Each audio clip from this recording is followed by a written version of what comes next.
राधे राधे दोस्तों। आज बृहस्पतिवार का दिन है। आइए सुनते हैं बृहस्पतिवार व्रत कथा और भगवान बृहस्पति देव की आरती। प्राचीन समय की बात है। भारत में एक राजा राज्य करता था। वह बड़ा प्रतापी तथा दानी था। वह नित्य प्रति मंदिर में भगवत दर्शन करने जाता था। वह ब्राह्मण और गुरु की सेवा किया करता था। उसके द्वार से कोई भी याचक निराश होकर नहीं लौटता था। वह प्रत्येक गुरुवार को व्रत रखता एवं पूजन करता था। हर दिन गरीबों को सहायता करता था। परंतु यह सब बातें उसकी रानी को अच्छी नहीं लगती थी। वह न व्रत करती और न किसी को एक भी पैसा दान में देती थी। वह राजा से भी ऐसा करने को मना किया करती थी। एक समय की बात है कि राजा शिकार खेलने वन को चले गए। घर पर रानी और दासी थी। उस समय गुरु बृहस्पति साधु का रूप धारण कर राजा के दरवाजे पर भिक्षा मांगने आए। साधु ने रानी से भिक्षा मांगी तो वह कहने लगी, हे साधु महाराज, मैं इस दान और पुण्य से तंग आ गई हूँ। इस कार्य के लिए तो मेरे पति देव ही बहुत हैं।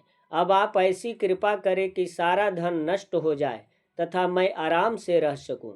साधु रूपी बृहस्पति देव ने कहा, हे देवी, तुम बड़ी विचित्र हो। संतान और धन से कोई दुखी नहीं होता है, इसको सभी चाहते हैं।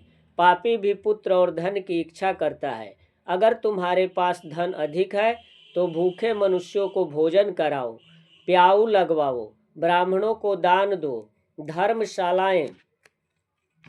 धर्मशालाएं बनवाओ, कुआं तालाब, बावड़ी, बाग बगीचे आदि का निर्माण कराओ तथा निर्धनों की कुंवारी कन्याओं का विवाह कराओ। साथ ही यज्ञ आदि करो। इस प्रकार के कर्मों से आपके कुल का और आपका नाम परलोक में सार्थक होगा एवं स्वर्ग की प्राप्ति होगी। परंतु रानी साधु की इन बातों से खुश नहीं हुई। उसने कहा, हे साधु महाराज, मुझे ऐसे धन की आवश्यकता नहीं जिसको मैं अन्य लोगों को दान दूं तथा जिसको रखने और संभालने में ही मेरा सारा समय नष्ट हो जाए।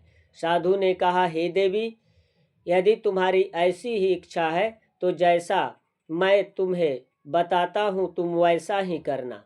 बृहस्पतिवार के दिन घर को गोबर से लीपना, अपने केशों को पीली मिट्टी से धोना, केशों को धोते समय स्नान करना, राजा से कहना वह हजामत करवाए, भोजन में मांस मदिरा खाना, कपड़ा धोबी के यहाँ धुलने देना। इस प्रकार 7 बृहस्पतिवार करने से तुम्हारा धन नष्ट हो जाएगा। यह कहकर साधु महाराज रूपी बृहस्पति देव अंतर ध्यान हो गए। रानी ने साधु के कहने के अनुसार 7 बृहस्पतिवार तक वैसा ही करने का विचार किया। साधु के बताए अनुसार कार्य करते हुए केवल 3 बृहस्पतिवार ही बीते थे कि उसकी समस्त धन संपत्ति नष्ट हो गई। भोजन के लिए दोनों समय परिवार तरसने लगा तथा संसारिक भोगों से दुखी रहने लगा। तब वह राजा रानी से कहने लगा कि हे रानी, तुम यहाँ पर रहो, मैं दूसरे देश को जाता हूँ, क्योंकि यहाँ पर मुझे सभी मनुष्य जानते हैं, इसलिए मैं यहाँ कोई कार्य नहीं कर सकता। मैं अब परदेश जा रहा हूँ, वहाँ कोई काम धंधा करूँगा, शायद हमारे भाग्य बदल जाए। ऐसा कहकर राजा परदेश चला गया। वह वहाँ जंगल से लकड़ी काट कर लाता और शहर में बेचता। इस तरह जीवन व्यतीत करने लगा। इधर राजा के बिना रानी और दासियां दुखी रहने लगी। किसी दिन भोजन मिलता और किसी दिन जल पीकर ही रह जाती। एक समय रानी और दासियों को 7 दिन बिना भोजन के व्यतीत करना पड़ा तो रानी ने अपनी दासी से कहा, हे दासी, यहाँ पास ही के नगर में मेरी बहन रहती है, वह बड़ी धनवान है। तू उसके पास जा और वहाँ से 5 सेर बेझर मांग कर ले आ, जिससे कुछ समय के लिए गुजर हो जाएगा।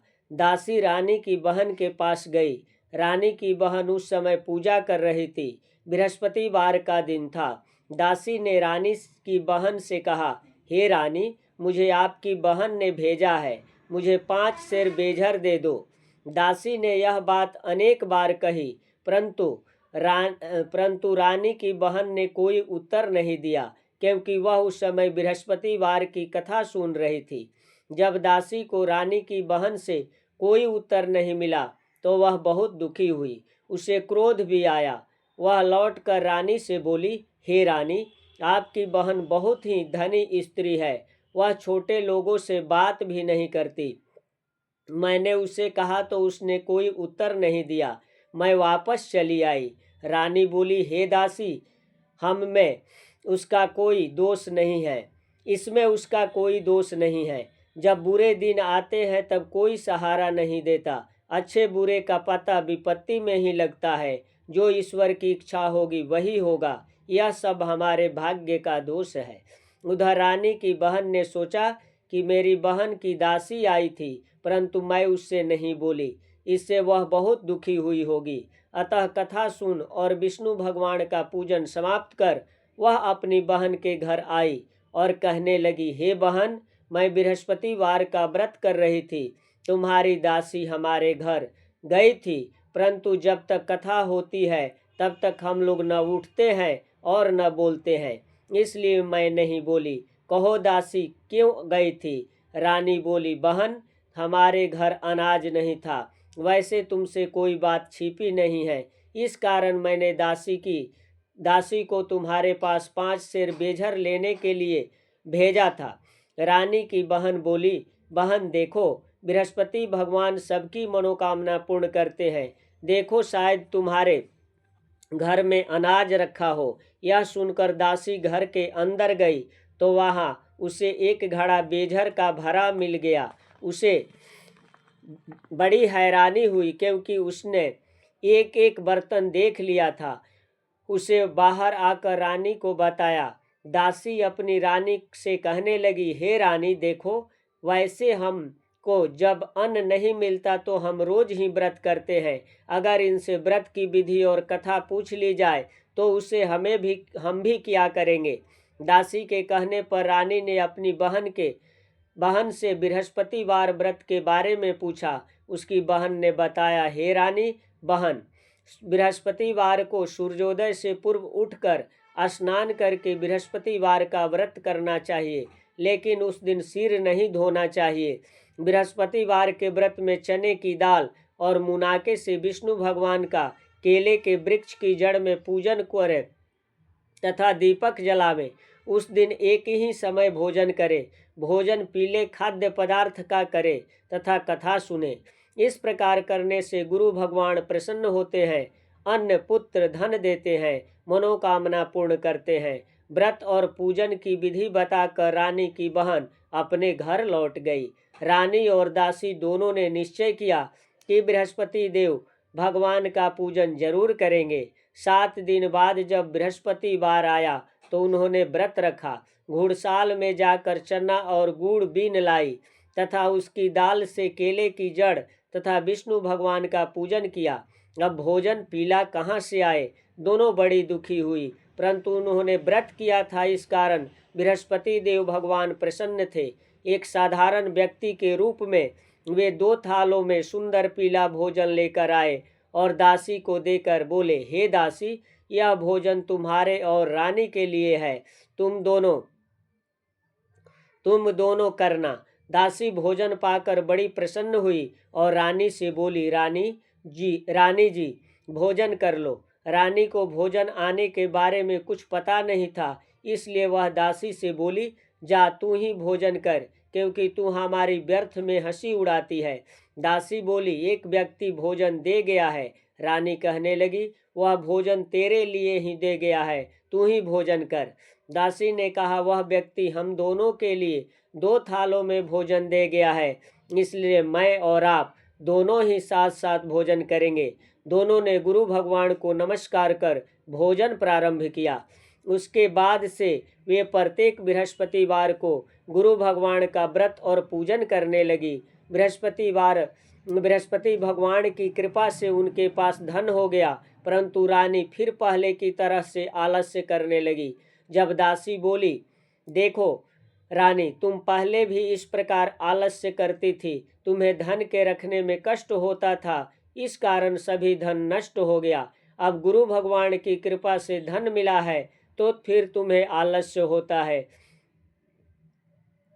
बड़ी मुसीबतों के बाद हमने यह धन पाया है, इसलिए हमें दान्य पुण्य करना चाहिए। तुम भूखे मनुष्यों को भोजन कराओ, प्याऊ लगवाओ, ब्राह्मणों को दान दो, कुआं तालाब बावड़ी आदि का निर्माण करवाओ, मंदिर पाठशाला बनवा कर दान दो, तुम्हारी कन्याओं का विवाह करवाओ, धन को शुभ कार्यों में खर्च करो, जिससे तुम्हारे कुल का यश बढ़े तथा स्वर्ग प्राप्त हो और पितृ प्रसन्न हो। दासी की बात मानकर रानी ने इसी प्रकार के कर्म करने प्रारंभ किए, जिससे उनका काफी यश फैलने लगा। एक दिन रानी और दासी आपस में विचार करने लगी कि न जाने राजा किस दशा में होंगे, उनकी कोई खोज खबर नहीं है। गुरु भगवान से उन्होंने प्रार्थना की और भगवान ने रात्रि में राजा को स्वप्न में कहा, हे राजा उठ, तेरी रानी तुझको याद करती है, अब अपने देश को लौट जा। राजा प्रातःकाल उठकर जंगल से लकड़ियां काट कर लाने के लिए जंगल की ओर चल पड़ा। जंगल से गुजरते हुए वह सोचने लगा, रानी की गलती से उसे कितने दुख भोगने पड़े। राजपाट छोड़कर उसे जंगल में आकर रहना पड़ा। जंगल से लकड़ियां काट कर उन्हें बेचकर गुजारा करना पड़ा। उसी समय उस जंगल में बृहस्पति देव एक साधु का रूप धारण कर आए और राजा के पास आकर बोले, हे लकड़हारे, तुम इस सुनसान जंगल में किस चिंता में बैठे हो, मुझे बतलाओ। यह सुन राजा के नेत्रों में जल भर आया और साधु की वंदना कर बोले, हे प्रभु, आप सब कुछ जानने वाले हैं। इतना कहकर राजा ने साधु को अपनी संपूर्ण कहानी सुना दी। महात्मा दयालु होते हैं। वे राजा से बोले, हे राजा, तुम्हारी पत्नी ने बृहस्पति देव के प्रति अपराध किया था, जिसके कारण तुम्हारी यह दशा हुई। अब तुम किसी प्रकार की चिंता मत करो, भगवान तुम्हें पहले से अधिक धन देंगे। देखो, तुम्हारी पत्नी ने बृहस्पतिवार का व्रत प्रारंभ कर दिया है। अब तुम भी बृहस्पतिवार का व्रत करके चने की दाल या गुड़ जल के लोटे में डालकर केले का पूजन करो, फिर कथा कहो या सुनो। भगवान तुम्हारी सब मनोकामनाओं को पूर्ण करेंगे। साधु को प्रसन्न देखकर राजा बोले, हे प्रभु, मुझे लकड़ी बेचकर इतना पैसा भी नहीं बचता जिससे भोजन करने के उपरांत कुछ बचा सकूं। मैंने रात्रि में अपनी रानी को व्याकुल देखा है। मेरे पास कोई साधन नहीं जिससे समाचार जान सकूं। फिर मैं बृहस्पति देव की क्या कहानी कहूं? मुझको तो कुछ भी मालूम नहीं है। साधु ने कहा, हे राजा, तुम किसी बात की चिंता मत करो। बृहस्पतिवार के दिन तुम रोजाना की तरह लकड़ियां लेकर शहर में जाओ। तुम्हें रोज से दुगुना धन प्राप्त होगा, जिससे तुम भली भांति भोजन कर लोगे तथा बृहस्पति देव की पूजा का सामान भी आ जाएगा। बृहस्पति देव की कथा इस प्रकार है। प्राचीन काल में एक बहुत ही निर्धर ब्राह्मण था। उसकी कोई संतान नहीं थी। वह नित्य पूजा पाठ करता था, परंतु उसकी स्त्री बहुत मलिनता के साथ रहती थी। वह न स्नान करती और न किसी देवता का पूजन करती। प्रातः काल उठते ही सर्वप्रथम भोजन करती, बाद में कोई अन्य कार्य करती। ब्राह्मण देवता बहुत दुखी रहते थे। पत्नी को बहुत समझाते, किंतु उसका कोई परिणाम न निकलता। भगवान की कृपा से ब्राह्मण की स्त्री को कन्या उत्पन्न हुई। वह कन्या अपने पिता के घर में बड़ी होने लगी। वह बालिका प्रातः स्नान करके भगवान विष्णु का जप करती। वह बचपन से ही बृहस्पतिवार का व्रत भी करने लगी। पूजा पाठ समाप्त कर स्कूल जाती तो अपनी मुट्ठी में जौ भर कर ले जाती और पाठशाला जाने के मार्ग में डालती जाती। वही जौ स्वर्ण के हो जाते तो लौटते समय उसको बीन कर घर ले आती। एक दिन वह बालिका सूप में उन सोने के जौ को फटक कर साफ कर रही थी। तभी उसकी माँ ने देख लिया और कहा, हे बेटी, सोने के जौ को फटकने के लिए सोने का सूप होना चाहिए।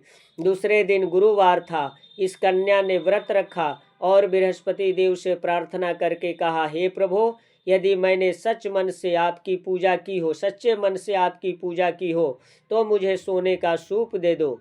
बृहस्पति देव ने उसकी प्रार्थना स्वीकार कर ली। रोजाना की तरह वह कन्या जौ फैलाते हुए स्कूल चली गई। स्कूल से लौटकर जब वह जौ बीन रही थी तो बृहस्पति देव की कृपा से उसे सोने का सूप मिला। उसे वह घर ले आई और उससे जौ साफ करने लगी, परंतु उसकी माँ का वही ढंग रहा। एक दिन की बात है, वह कन्या सोने के सूप में जौ साफ कर रही थी। उस समय उस नगर का राजकुमार वहां से होकर निकला। इस कन्या के रूप और सोने के सूप में जौ को साफ करते देखकर वह उस कन्या पर मोहित हो गया। राजमहल आकर वह भोजन तथा जल त्याग कर उदास होकर लेट गया। राजा को जब राजकुमार द्वारा अन्न जल त्यागने का समाचार ज्ञात हुआ तो अपने मंत्रियों के साथ वह अपने पुत्र के पास गए और बोले, हे बेटा, तुम्हें किस बात का कष्ट है? किसी ने अपमान किया है अथवा कोई कारण है? मुझे बताओ, मैं वही करूँगा जिससे तुम्हें प्रसन्नता हो। राजकुमार ने अपने पिता की बातें सुनी तो वह बोला, मुझे आपकी कृपा से किसी बात का दुख नहीं है। किसी ने मेरा अपमान नहीं किया है, परंतु मैं उस लड़की के साथ विवाह करना चाहता हूँ जो सोने के सूप में जौ साफ कर रही थी। यह सुन राजा आश्चर्य में पड़ गया और बोला, हे बेटा, इस तरह की कन्या का पता तुम ही लगाओ, मैं उसके साथ तुम्हारा विवाह अवश्य ही करवा दूंगा। राजकुमार ने राजा को उस लड़की के घर का पता बतलाया। मंत्री उस लड़की के घर गया और राजा का आदेश ब्राह्मण को सुनाया। कुछ ही दिन बाद ब्राह्मण की कन्या का विवाह राजकुमार के साथ संपन्न हो गया। कन्या के घर से जाते ही उस ब्राह्मण देवता के घर में पहले की भांति गरीबी का निवास हो गया। अब भोजन के लिए भी अन्न बड़ी मुश्किल से मिलता था। एक दिन दुखी होकर ब्राह्मण अपनी पुत्री से मिलने गया। बेटी ने पिता की दुख की अवस्था को देखा और अपनी माँ का समाचार पूछा। ब्राह्मण ने सभी हाल कहा। कन्या ने बहुत सा धन देकर अपने पिता को विदा कर दिया। इस तरह ब्राह्मण का कुछ समय सुखपूर्वक व्यतीत हुआ, लेकिन कुछ दिन बाद फिर वही हाल हो गया।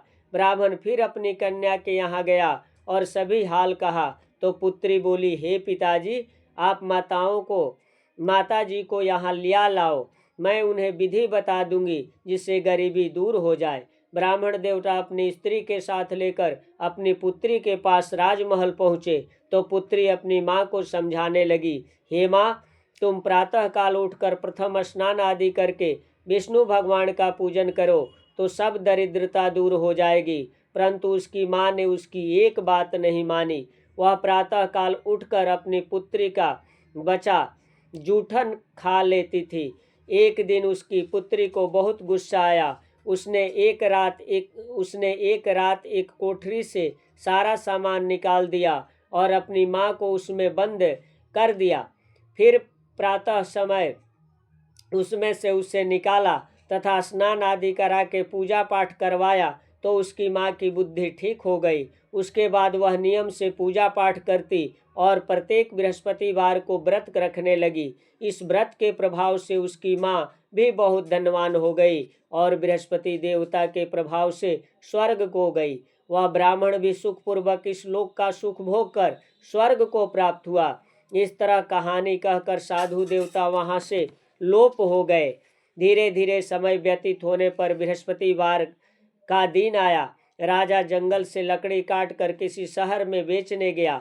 उसे उस दिन और दिनों से अधिक धन मिला। राजा ने चना गुड़ आदि लाकर बृहस्पतिवार का व्रत किया। उस दिन से उसकी सभी क्लेश दूर हुए। परंतु जब अगला गुरुवार का दिन आया तो वह बृहस्पतिवार का व्रत करना भूल गया। इस कारण बृहस्पति भगवान नाराज हो गए। उस दिन उस नगर के राजा ने विशाल यज्ञ का आयोजन किया तथा अपने समस्त राज्य में घोषणा करवा दी कि कोई भी मनुष्य अपने घर में भोजन न बनाए तथा आग भी न जलाए। समस्त लोग मेरे यहाँ भोजन करने आवे। इस आज्ञा को जो न मानेगा उनको फांसी की सजा दी जाएगी। राजा की आज्ञा अनुसार राज्य के सभी वासी राजा के भोज में सम्मिलित हुए, लेकिन लकड़हारा कुछ देर से पहुंचा, इसलिए राजा उसको अपने साथ महल में ले गए। जब राजा लकड़हारे को भोजन करा रहे थे तो रानी की दृष्टि उस खूंटी पर पड़ी जिस पर उसका हार लटका हुआ था। उसे हार खूंटी पर लटका दिखाई नहीं दिया। रानी को निश्चय हो गया कि मेरा हार इसी लकड़हारे ने चुरा लिया है।